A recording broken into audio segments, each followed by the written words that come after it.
Hello everyone. तो आज के इस वीडियो में हम देखेंगे नवोदय का एक टॉपिक है हमारा गुणज और गुणनखंड। ये बुक में चैप्टर 4 में है।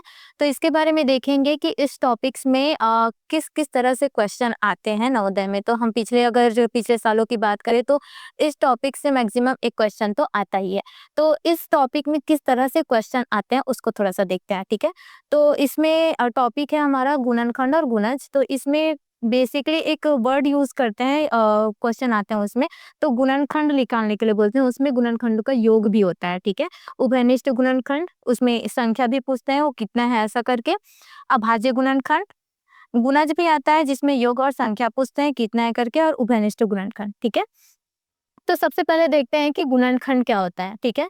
तो ऐसी संख्या, ठीक है, एक ऐसी संख्या जो दूसरी संख्या से पूरी तरीके से भाग चला जाता है। तो जो दूसरी संख्या है वो पहली संख्या का क्या कहलाता है? गुणनखंड कहलाता है। जस्ट एग्जांपल के मैं लिखूं, अगर मान लो मेरे पास संख्या है 4, ठीक है। तो इसका मैं गुणनखंड बोलूं तो ये किस किस संख्या से पूरी तरह से भाग चला जाता है? तो मैं देखती हूँ 1 से भी चला जाता है, 2 से भी चला जाता है, और ये स्वयं 4 से भी चला जाता है। तो ये जो दूसरी संख्या है वो पहली संख्या हमारी क्या है? 4 है। तो ये दूसरी संख्या जो है 4 का क्या कहलाएगा? गुणनखंड कहलाएगा, ठीक है। तो गुणनखंड आ गया आपको समझ में। अगर जैसे ही मैं एग्जांपल लेती हूँ और 6 लेती हूँ, तो 6 का अगर मैं गुणनखंड निकालना चाहूँ तो क्या-क्या होगा? तो 1 से पूरा तरह से भाग चला जाता है, 2 से भी भाग चला जाता है, 3 से भी भाग चला जाता है 6, और 6 स्वयं से भी भाग चला जाता है। तो हम यहाँ पे देख रहे हैं कि गुणनखंड क्या होता है, सबसे छोटा एक तो वो 1 हो गया, और वो स्वयं में समाप्त होता है। जब गुणनखंड निकालते हैं तो खुद में ही आके वो समाप्त हो जाता है, ठीक है। तो ये मैंने गुणनखंड देख लिया हम लोगों ने। अब देखते हैं उभयनिष्ठ गुणनखंड क्या होता है। इसी में देखते हैं 4 और 6 में उभयनिष्ठ मतलब क्या होता है कि वो जो दोनों में आता है, कोई भी संख्या दोनों में। तो इसके लिए 2 संख्या तो हमको लेना कंपल्सरी है, ठीक है। कम से कम 2 संख्या तो होना ही चाहिए। तो देखते हैं उभयनिष्ठ मतलब दोनों में। तो 4 का मैंने गुणनखंड निकाला, 1, 2 और 4 आया। 6 का मैंने गुणनखंड निकाला तो 1, 2, 3 और 6 आया, ठीक है। तो उभयनिष्ठ मतलब जो दोनों में होना चाहिए। तो देखते हैं दोनों में कौन-कौन से हैं। 1, 2, 3 का गुणनखंड दिख रहा है क्या दोनों में? सॉरी, 3 दिख रहा है दोनों में? 6 दिख रहा है दोनों में? क्या 4 दिख रहा है दोनों में? नहीं दिख रहा है। तो इसका गुणनखंड कितना हो गया? अगर हम संख्या बताएं कितना गुणनखंड हुआ, 1 और 2, तो इसमें 2। तो 4 और 6 का जो है उभयनिष्ठ गुणनखंड क्या होगा? 2 होंगे, ठीक है। आया समझ में? अब देखते हैं एक होता है अभाज्य गुणनखंड क्या होता है। आप लोग को पता होगा, इससे पहले के चैप्टर में हम लोगों को देखा है कि जब से नंबर सिस्टम पढ़े हैं तो उसमें जो है भाज्य संख्या और अभाज्य संख्या क्या होता है, ठीक है। तो इसी में हम देखते हैं कि अभाज्य गुणनखंड क्या होता है। अभाज्य संख्या मतलब क्या होता है? ऐसी संख्या जो केवल 1 से और स्वयं से भाग जाता है। तो ऐसी कौन-कौन सी संख्या हो सकती है? जस्ट एग्जांपल के मैं 2 लूँ। तो 2 अगर मैं किससे पूरी तरह से भाग चला जाता है? 1 से चला जाता है और स्वयं से चला जाता है। तो इस आपको सबको पता है कि ये सबसे छोटी अभाज्य संख्या है, ठीक है। तो अभाज्य गुणनखंड क्या हो जाएगा? तो 1 और 2, ठीक है। ऐसे ही मैं एग्जांपल लूँ, अगर जस्ट एग्जांपल 18, ठीक है। तो मैं इसका गुणनखंड निकालने की कोशिश करती हूँ। तो आप लोग को पता है कि गुणनखंड कैसे निकालते हैं, ये वाला हमारे पास भी मेथड है। तो हम सबसे पहले इसको देखते हैं 2 से भाग देके। तो 2 से भाग देंगे तो कितने बार में गया? 9 बार में। फिर 3 किस में जाएगा? 3 से। तो 3 तिया 9, और ये 3 और ये 1। तो 18 का गुणनखंड क्या हो गया हम लोग का?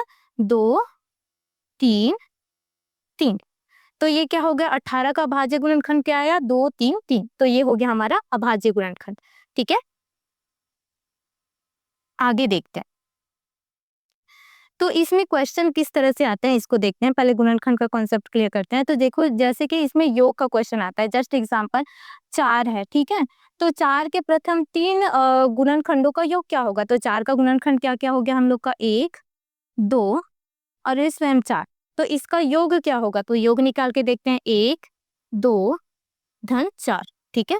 तो कितना हो गया हम लोग का? 4 और ये 3, 7। तो हम लोग का कितना आया? ऑप्शन 7 योग का हो गया ऑप्शन। अब इसी में उभयनिष्ठ अभी हम लोगों ने निकाल के देखा कि कितना होता है, संख्या करके पूछते हैं। अभाज्य गुणनखंड भी हम लोगों ने निकाल लिया। अब देखते हैं कि गुणज क्या होता है। कोई संख्या लेते हैं ऐसे ही, जस्ट एग्जांपल के लिए मैंने लिया 4, ठीक है। मैंने जस्ट एग्जांपल के लिए एक संख्या ले लिया 4। तो गुणज क्या होता है? ऐसी संख्या जो भी संख्या से पूरा तरह से भाग चला जाता है, ठीक है।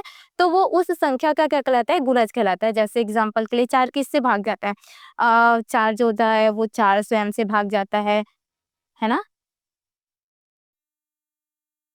तो ये जो संख्याएं हैं वो 4 से पूरी तरह से भाग चला जाता है, तो ये क्या कहलाता है, ये जो संख्याएं हैं उसके गुणज कहलाता है।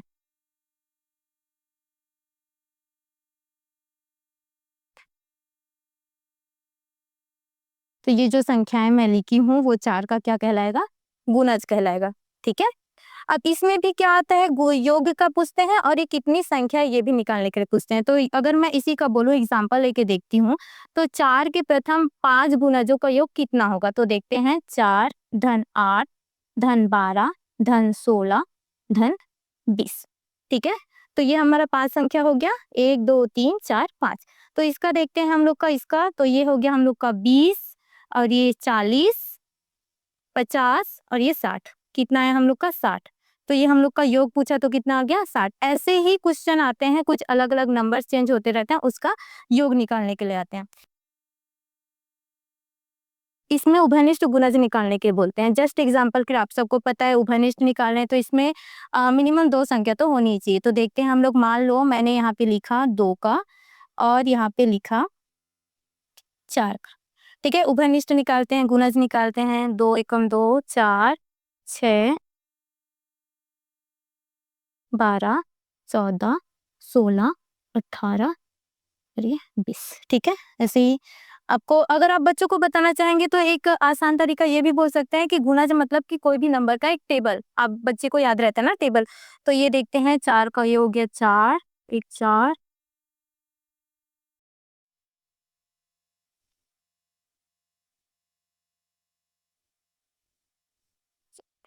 ठीक, अब देखते हैं कि उभयनिष्ठ मतलब आपको पता है दोनों में एक ही संख्या होनी चाहिए। तो देखते हैं कौन कौन सी संख्या जो है दोनों में है।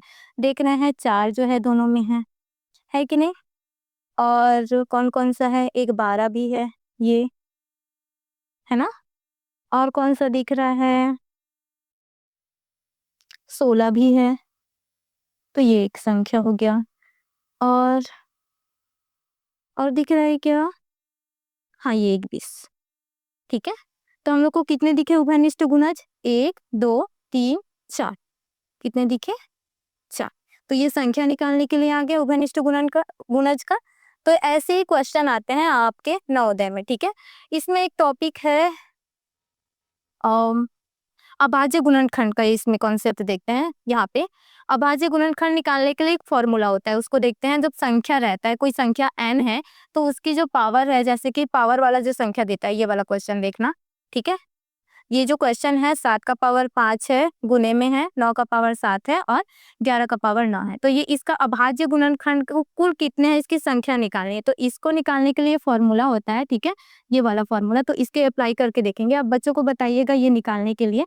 तो देखते हैं कि 7 का पावर 5 है, 9 का पावर 7 है और 11 का पावर 9 है। तो इसका अभाज्य गुणनखंड निकालना है, तो फॉर्मूला उपयोग करते हैं।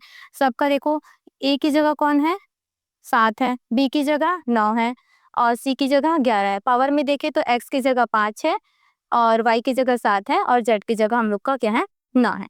तो इसको निकालने के लिए फॉर्मूला ये वाला है, जो पावर है उसको आपस में जोड़ देते हैं। तो 5 धन 7 धन 9, तो कितना आ जाएगा हम लोग का 21। ठीक है, ये फॉर्मूला है। ऐसी एक और कुल कितनी संख्याएं हैं ये निकालने के लिए अभाज्य गुणनखंड में आता है। जस्ट एग्जांपल के लिए मैं ये वाला देती हूँ। ये क्वेश्चन जो है पीवाई की क्वेश्चन है, इसलिए इस क्वेश्चन को लिया गया है। ठीक है, तो देखते हैं हमारा ये 36 है। 30 का अभाज्य गुणनखंड निकालेंगे तो 2 का पावर हो जाएगा 2 और इनटू 3 का पावर 2। तो इसको मैं लिख सकती हूँ, ये वाला फॉर्मूला यूज होगा इसमें। ठीक है, दोनों अभाज्य है तो 2 धन 1 गुना 2। तो इसको फॉर्मूला में ही रखें। एक्स की जगह हमारे क्या है, 2 है और y की जगह हमारे क्या है, 2 है। तो इन दोनों को आपस में जोड़ेंगे तो कितना हो गया, 3 × 3 = 9। तो 9 क्या हो जाएगा, गुणनखंडों की संख्या हो जाएगी। ठीक है, तो ये जो है, अच्छा एक मिनट ना, यहाँ पे एक गड़बड़ हो गया था, इसको मैं क्लियर कर देती हूँ। ये जहाँ यहाँ पे 8 भी आएगा ना, छूट गया था हम लोग का। तो ये जो है नवोदय का गुणज और गुणनखंड टॉपिक जो है यहाँ पे कवर होता है। इस तरह से क्वेश्चन आते हैं, ये एक फॉर्मूला है और हर साल इसमें से एक क्वेश्चन तो आता ही है। तो ये बहुत ईजी है, आप बच्चों को करवाइएगा। और आपको ये बता दूँ कि ये जो बेसिक है, यहाँ से आप बच्चों को सिखाएँगे ना, एलसीएम और एचसीएफ जब निकालते हैं तो वहाँ पे बहुत हेल्पफुल होता है। आई होप ये वीडियो आप लोग को समझ में आया होगा, ये टॉपिक समझ में आया होगा। अगर इस टॉपिक से कोई क्वेरी हो, कुछ क्वेश्चन हो, डाउट हो तो आप हमें पूछ सकते हैं। धन्यवाद।